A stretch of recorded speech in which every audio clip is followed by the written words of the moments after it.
Nessa aula, nós falaremos sobre o capítulo 3 da Constituição Federal, o capítulo que vai tratar sobre nacionalidade. Então, aqui a gente vai ingressar no artigo 12, né? Então, aqui a gente vai entender as nuances, como funciona essa questão, essa categorização de brasileiro nato, naturalizado e assuntos correlatos. Então, artigo 12, no seu caput, indica que são brasileiros natos. Então, a gente vai ter três possibilidades de uma pessoa se enquadrar como brasileira nata. A primeira delas é se a pessoa nascer na República Federativa do Brasil, ainda que de pais estrangeiros, desde que estes não estejam a serviço de seu país. Então, essa situação aqui trata da questão ius solis, né? Que é um termo em latim que designa especificamente essa questão do nascimento, do pertencimento da terra, do pertencimento do Brasil. E essa situação ela é válida mesmo que essa criança, esse nascimento, advenha de pais estrangeiros. Só que é necessário que nenhum deles, né, que, na verdade, que eles não estejam a serviço do país deles. A segunda hipótese é no caso dos nascidos no estrangeiro, de pai brasileiro, ou mãe brasileira, desde que qualquer deles esteja a serviço da República Federativa do Brasil. Então aqui a gente já tem uma questão ius solis, ius sanguíneos, né? Então, nesse primeiro caso a gente tem o ius solis, né? Que é o nascer numa terra específica, tem essa questão de identificação, e aqui a gente já tem uma questão sanguínea, né? Uma questão relacionada aos ascendentes, né? Aqui no caso, ou o pai ou a mãe. E aí, para que essa situação seja comprovada, o pai ou a mãe brasileira precisa estar a serviço da República Federativa do Brasil. E a terceira situação é quando ocorre um nascimento no estrangeiro, né? Também aqui tem essa questão do pai ser brasileiro ou da mãe ser brasileira.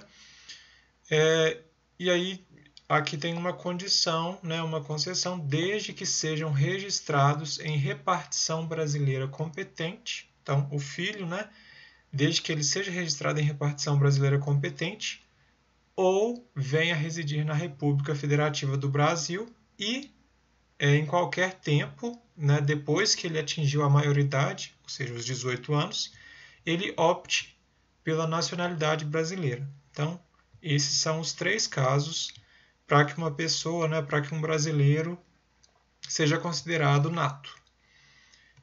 Adiante, aqui a gente verifica a situação do brasileiro naturalizado. Então, aqui a gente tem duas situações. A primeira delas indica que aqueles, né, que na forma da lei adquirirem a nacionalidade brasileira exigidas aos originários de língua portuguesa apenas residência por 1 ano ininterrupto e idoneidade moral. Então, aqui a gente precisa entender que se tratar de uma pessoa originária de país de língua portuguesa, então, algum país, por exemplo, da África, que tenha que trate, né, que aborde a língua portuguesa como uma língua oficial, como uma língua falada, nesse caso, se a pessoa tiver residência por 1 ano ininterrupto, né, então não adianta a pessoa ficar 6 meses, se afastar e depois voltar e completar os 6 meses restantes. Não, não é assim que funciona. A lei estabelece de forma explícita 1 ano ininterrupto. E também a pessoa precisa comprovar idoneidade moral, né? Então ela precisa seguir os preceitos que regem a República Federativa do Brasil. A outra situação seria no caso de estrangeiros e aí de qualquer nacionalidade. Nesse caso, eles teriam que comprovar residência na República Federativa do Brasil há mais de 15 anos ininterruptos e também comprovarem a isenção de condenação penal. E, claro, ela precisa fazer a requisição, né? Ela precisa fazer a solicitação para que ela ganhe esse posto de brasileiro naturalizado. O parágrafo 1º informa para a gente que aos portugueses com residência permanente, então essa palavra é super importante, permanente, no país, se houver reciprocidade em favor de brasileiros, serão atribuídos os direitos inerentes ao brasileiro, salvo os casos previstos nessa Constituição. Então, aqui a gente está diante de um parágrafo que trata dessa reciprocidade. Então, se houver reciprocidade dos portugueses em favor dos brasileiros, em consequência também vai haver uma reciprocidade, né? Salvo nos casos expressos nessa Constituição. Dando seguimento, aqui, por exemplo, trata, né, dessa reciprocidade, mas aqui no parágrafo 2º a gente já vê, no parágrafo 3º, melhor dizendo, a gente já vê uma certa distinção que a própria Constituição trata, então não é algo considerado inconstitucional.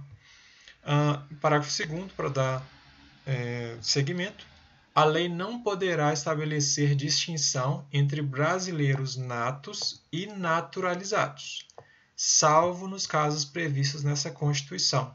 Então, em tese, não vai haver distinção entre natos e naturalizados, mas vai haver alguns casos específicos que serão abordados nessa Constituição, que tratarão esses dois polos de forma um pouquinho diferente. Então, o parágrafo 3º começa a trazer um pouco dessa distinção, e até por uma questão estratégica, né? Então, são privativos de brasileiros natos os cargos de...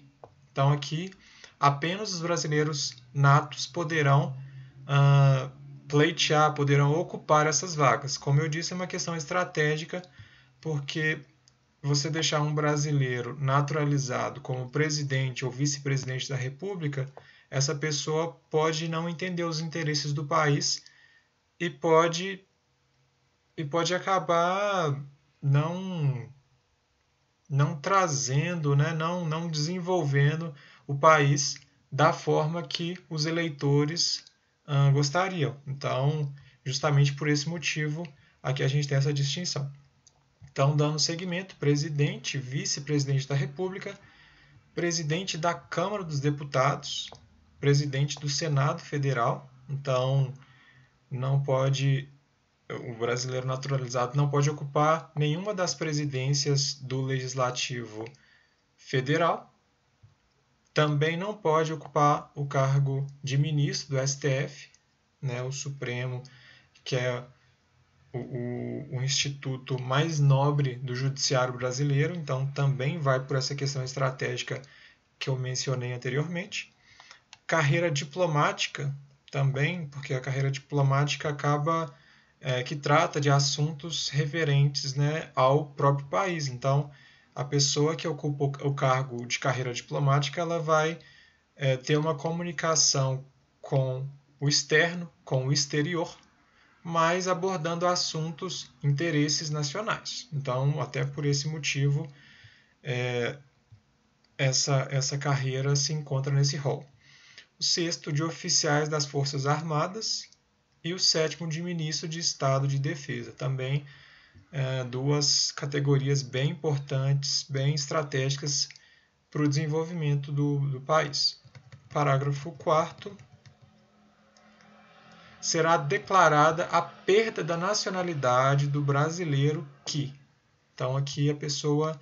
Existe a possibilidade da perda de nacionalidade, e essa perda de nacionalidade pode se dar no caso do cancelamento da naturalização por sentença judicial em virtude de atividade nociva ao interesse nacional. Então, esse é um ponto, né? Então, a pessoa ela é um brasileiro naturalizado e, por meio de sentença judicial, né, ela teve o cancelamento desse documento que ela detinha por ela ter praticado uma atividade nociva ao interesse nacional. A outra hipótese é adquirir outra nacionalidade, salvos nos casos. Então, aqui trata como regra que se uma pessoa adquire outra nacionalidade que não a brasileira, ela vai acabar abrindo mão da brasileira. Mas há regras e a gente precisa se atentar a isso para que a gente consiga realizar o nosso concurso público e acertar as nossas questões. Então, as exceções são reconhecimento de nacionalidade originária pela lei estrangeira. Então, você vai adquirir outra nacionalidade, mas esse país para que você está indo, né, ele vai reconhecer que a sua nacionalidade originária é a brasileira. Então, nesse caso, isso não vai ensejar a perda da nacionalidade brasileira. E a linha B trata da imposição de naturalização pela norma estrangeira ao brasileiro residente em estado estrangeiro como condição para permanência em seu território ou para exercício de direitos civis. Né? Então, essa questão é bastante natural. Tem países que já tem uma rigidez quanto a essa questão legal, então às vezes ela vai impor que o cidadão, que a pessoa se naturalize. E isso, inclusive, vai ser condição para ela permanecer ou para ela exercer os seus direitos civis. Então, nesse caso, a pessoa não vai perder a sua nacionalidade brasileira. Então, são esses dois casos excepcionais. O artigo 13, né, informa que a língua portuguesa é o idioma oficial da República Federativa do Brasil. É uma questão tranquila, mas que a gente precisa se atentar. Então, a língua portuguesa é o idioma da República Federativa e, mais do que isso, é o idioma oficial. Parágrafo 1º. São símbolos da República Federativa do Brasil a bandeira, o hino, as armas e os selos nacionais. Então, a gente tem 4 símbolos, né? A gente pode até usar o mnemônico Bahia para gravar. Ba de bandeira, I de hino, A de armas e S. Então, Ba e As. Bandeira, hino, armas e selos nacionais. Já foi uma questão cobrada em prova, então esse mnemônico pode te ajudar a memorizar esses símbolos. E para finalizar a nossa aula de hoje, no parágrafo 2º, a dicção nos referencia que os estados, o Distrito Federal e os municípios poderão ter símbolos próprios. Então, para além dos símbolos da República Federativa do Brasil, os estados, DF e município poderão ter símbolos próprios. Então, é bom a gente observar que é uma faculdade, não é uma obrigação. Isso vai depender do ente federado em questão decidir por ter esses símbolos próprios. Então é isso. Finalizamos aqui essa parte de nacionalidade. Queria aproveitar e pedir para vocês curtirem o vídeo, compartilharem e deixem aqui nos comentários sugestões para próximos vídeos, comentários, sugestões. E é isso. Eu fico por aqui e até a próxima.